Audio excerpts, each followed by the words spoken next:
పిల్లలు కావాలని మీ కలను నెరవేర్చుకోండి. సంప్రదించండి హెగ్డే ఫెర్టిలిటీ, హైదరాబాద్, తెలంగాణ. డ్రోన్ ఎగరేసిందని, డ్రోన్ ఎగరేస్తే ఎవరైనా అనుమతి తీసుకోకుండా ఒక డ్రోన్ ఎగరేస్తే ఆ డ్రోన్కు 500 రూపాయలు ఫైన్ వేస్తారు అధ్యక్ష.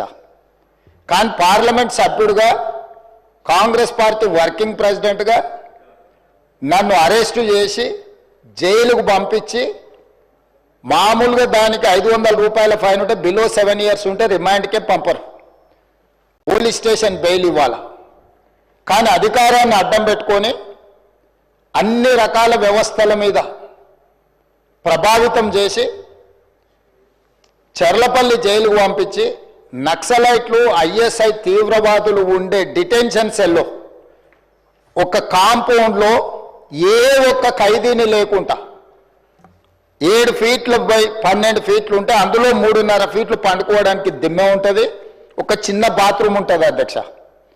16 రోజులు డిటెన్షన్ సెల్లో ఒక్క మనిషిని చూడకుండా నన్ను నిర్బంధించిన ఆ కోపాన్ని దిగమింగుకొని రాష్ట్ర ప్రయోజనాల కోసం ఈరోజు పనిచేస్తున్నా అధ్యక్ష. రాత్రిపూట పడుకోవడానికి లైట్ బంద్ చేయకుండా ట్యూబ్ లైట్లు ఆన్లో పెడితే అది ఓపెన్ ఎయిర్ జైలు. ఇంతింతలో బల్లులు 7 ఫీట్లలో 3.5 ఫీట్లు దిమ్మ ఉంటే దిమ్మ మీద పడుకుంటే ఇంకొక 3.5 ఫీట్లు గ్యాప్ ఉంటుంది.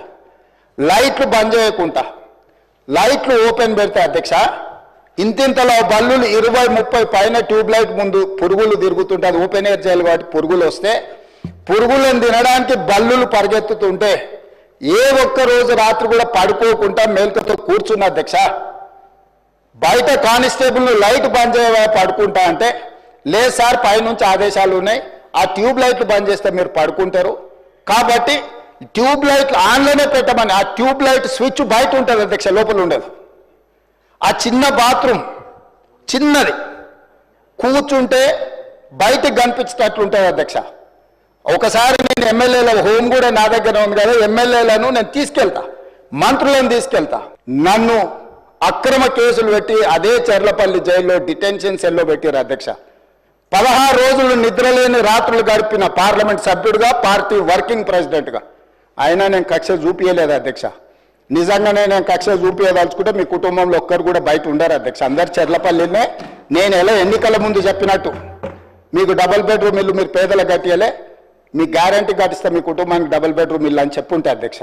కక్ష సాధింపు చర్యలకు పాల్పడే ఆలోచననే ఈ రాష్ట్ర ప్రభుత్వానికి ఉండి ఉంటే ఈరోజు అక్కడ కూర్చొని అక్కడ నించొని నోటికొచ్చింది మాట్లాడే అవకాశం ఉండకపోతుండే.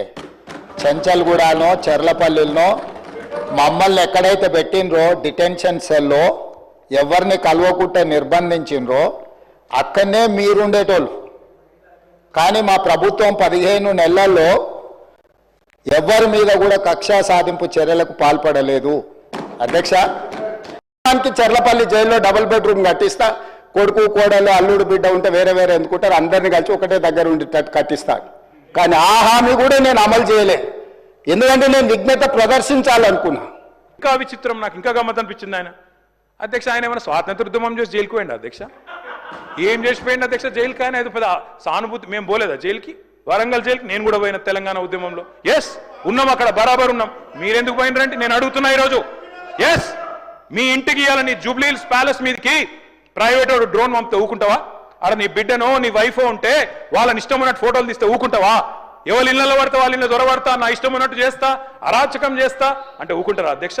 ఇది పద్ధతేనా అధ్యక్ష? అంటే మీ కాడికి వచ్చేవరకే కుటుంబాలు, మీ కాడికి వరకు వచ్చేవరకే భార్య పిల్లలు, వేరే వాళ్ళకి లేరా అధ్యక్ష భార్య పిల్లలు?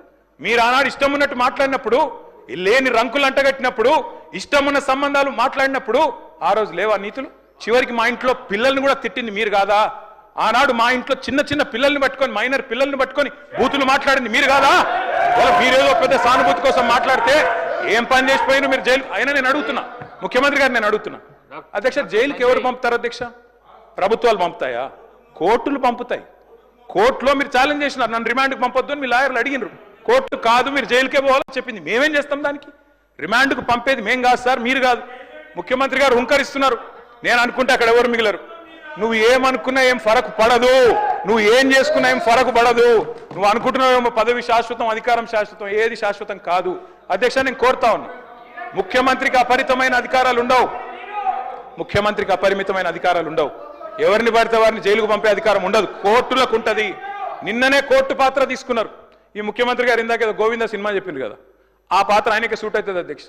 ఎందుకంటే అప్పుడే లాయర్ అయిపోతాడు ఆయన, అప్పుడే జడ్జ్ అయిపోతాడు, అప్పుడే మళ్ళీ స్పీకర్. మీరు తీసుకునే నిర్ణయం వారు చెప్తారు, సుప్రీంకోర్టు తీసుకునే నిర్ణయం వారే చెప్తారు, ఉప ఎన్నికలు రావంటారు, ఎన్నికల కమిషన్ నిర్ణయాలు ఆయనే చెప్తారు. అధ్యక్ష, మీ బహుపాత్రలు మీకే సూట్ అయితే తప్ప మా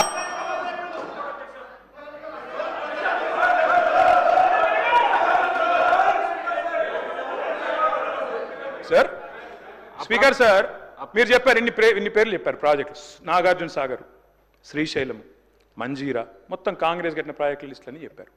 నేను అడుగుతా ఉన్నది, ఎస్ నిజం, ఎస్ నేను కాదని లేదు కదా బ్రదర్. 50 ఏళ్ళ అధికారం ఇచ్చినప్పుడు ఆ మాత్రం కట్టాలి కదా, కట్టపోతే కూడా బాగుండదు కదా. కట్టిండ్రు. మరి 2014 ముందు లేవా ఇవన్నీ? 2014 ముందు వానలు పడలేదా? 2014 ముందు ఈ ప్రాజెక్టులు లేవా? మరి అప్పుడు ఎందుకు వండలేదు పంటలు? ఎందుకో కేసీఆర్ ప్రభుత్వం వచ్చినాకనే వండినాయి. ఇవాళ ఎట్లా మాట్లాడతారండి? సూర్యాపేట జిల్లాలో రేవంత్ రెడ్డి గారు, సూర్యాపేట జిల్లాలో దయచేసి మీరు వినాలి. రేవంత్ రెడ్డి గారు, నేను ఒక మాట అంటాను. మీరు నేను చెన్నై మీటింగ్కి పోయినాం, అక్కడ మీరు ప్రతిపాదన పెట్టిండ్రు.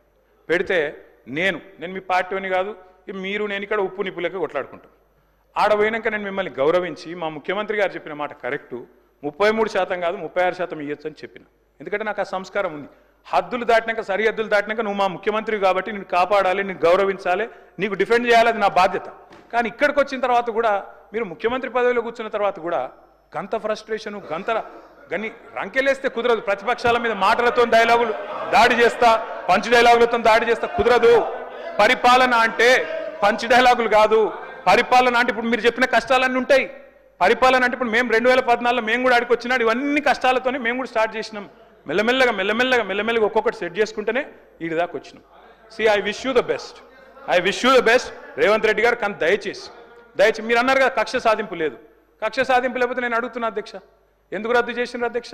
మేము తెచ్చిన పథకాలని, మేము తెచ్చిన ప్రాజెక్టులను. అప్పటికే ఎయిర్పోర్ట్ మెట్రో టెండర్ అయిపోయింది. రేవంత్ రెడ్డి గారికి ఒకటే కోపం ఏంటంటే వీళ్ళు తెచ్చిరు, నేను రద్దు చేయాలి, చేసి పారేసిండు. ఓకే, నో ప్రాబ్లం, ప్రభుత్వం మీది, మీ ఇష్టం. ఫార్మా సిటీ రద్దు అన్నారు, ఫార్మా విలేజ్లు ముద్దన్నారు. ఏమైంది అధ్యక్ష? మీ సొంత నియోజకవర్గం రేవంత్ రెడ్డి గారు కొడంగల్లో ఏం జరిగింది? ఈరోజు నేను అడుగుతా ఉన్నా అధ్యక్ష, ముఖ్యమంత్రి గారు తప్పు కాదు, ఆయన బిజీగా ఉంటాడు సహజంగానే. ముఖ్యమంత్రి అంటే ఆయనకు నిజంగా కూడా 18 గంటలు కాదు 24 గంటలు పని చేసినా కావాల్సినంత పని ఉంటుంది. కానీ ఏం జరిగింది రేవంత్ రెడ్డి గారు? మీకు మరి లగచర్లలో ఒకటి పెట్టాలనుకున్నప్పుడు ఏం చేయాలా? మీరో, మీ బ్రదరో, లేకపోతే మీ నాయకులో అందరు కలిసి కాన్ఫిడెన్స్లో తీసుకొని వాళ్ళను అట్లా కాదు ఇట్లా అని ఒప్పించి మంచి జరుగుతుంది మనకని చెప్పి ఒప్పించి చేయాలి. కానీ మీరేం చేసిండ్రు? వాళ్ళు ధర్నాలు చేస్తే పట్టించుకోవాలి, రాస్తారోకలు చేస్తే పట్టించుకోవాలి. 9 నెలలు అక్కడ టెంట్ పడితే పోయినోళ్ళు లేరు, అడిగినోళ్ళు లేరు. ఆఖరికి అధికారులు పోతే లొల్లయింది. ఆ లొల్లిని మాకంటగట్టి మేమేదో చేసినామంటే నేను రేవంత్ రెడ్డి గారికి విజ్ఞప్తి చేస్తున్నా.